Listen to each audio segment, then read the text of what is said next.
di Timur Tengah yang mulai memanas, Pertamina sendiri sudah melakukan monitoring dan kami meningkatkan pengawasan terhadap pergerakan kapal-kapal tanker kami, khususnya yang memasok minyak mentah dari Timur Tengah dan sekitarnya ke wilayah Indonesia.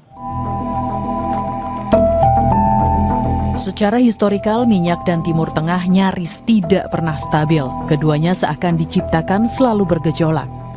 Perang antara Iran, Israel, dan kini Amerika Serikat terlibat membuat harga minyak mentah dunia naik turun.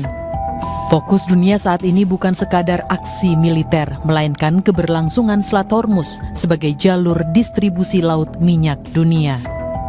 Ancaman Iran menyerang Hormuz jika terrealisasi dipastikan mengacaukan dunia, termasuk Indonesia sebagai net importir minyak. Ini adalah peta Selat Hormuz, letaknya sangat strategis di Timur Tengah. Punya lebar 54 km, Hormuz merupakan pintu gerbang Teluk Persia sekaligus jalur rantai pasok berbagai komoditas dunia. Reuters bahkan bilang selat ini berkali-kali menjadi pusat ketegangan dunia dalam 10 tahun terakhir. Pakai data Badan Energi Internasional pada tahun 2023, minyak mentah yang diangkut melewati Selat Hormuz rata-rata 20 juta barel per hari. Volume ini hampir 30% dari total perdagangan minyak dunia. Sekitar 70% minyak mentah itu ditujukan ke negara-negara di Asia seperti Tiongkok, India, dan Jepang yang merupakan pembeli terbesarnya. Hormuz juga merupakan jalur ekspor bagi 20% gas alam cair dunia. Indonesia sebagai net importir minyak lewat Pertamina juga sudah mengantisipasi jika Selat Hormuz diganggu perang. Beberapa jalur alternatif akan ditempuh sebagai antisipasi.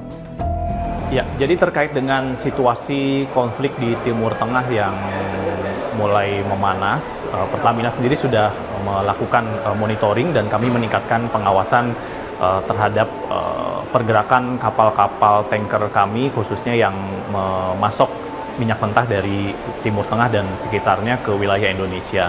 Melalui Pertamina International Shipping, kami juga sudah mengecek dan sudah memastikan bahwa seluruh kapal yang melewati rute internasional saat ini dalam kondisinya aman, sehingga pasokan masih berjalan dengan normal. Pertamina juga sudah memitigasi dan merencanakan sejumlah rute alternatif jika memang nanti eskalasinya akan meningkat.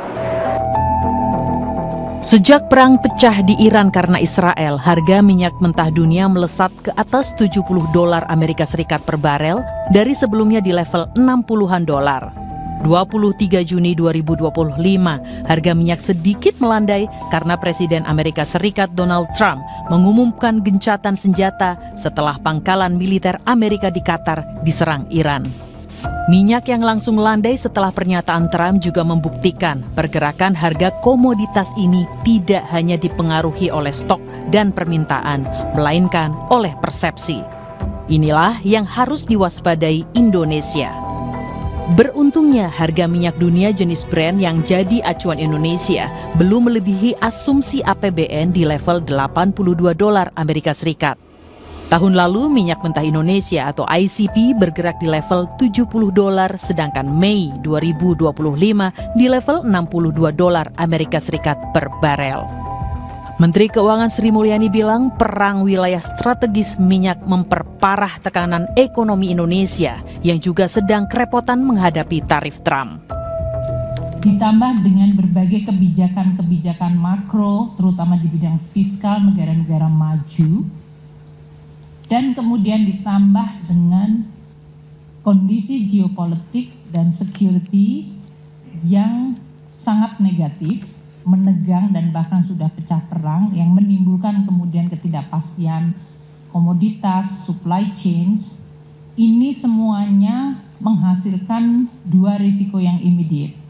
Risiko pertama adalah ketidakpastian harga cenderung naik, seperti harga minyak yang naik. Namun di sisi lain, dari sisi perekonomian global akan cenderung melemah. Jadi kombinasi kenaikan harga-harga karena disrupsi geopolitik dan security itu menyebabkan tekanan harga berarti inflasi naik, namun dikombinasikan dengan ketidakpastian yang menyebabkan ekonomi global melemah. Itu kombinasi yang harus kita waspadai karena tidak baik. Perlemahan ekonomi membuat dampak yang buruk, kenaikan inflasi dan kemudian menimbulkan kenaikan yield, apakah karena adanya geopolitik atau karena adanya fiscal policy. Kedua hal ini menyebabkan dampak kepada seluruh dunia termasuk Indonesia. Ini akan juga menggerakkan nilai tukar dan juga suku bunga global.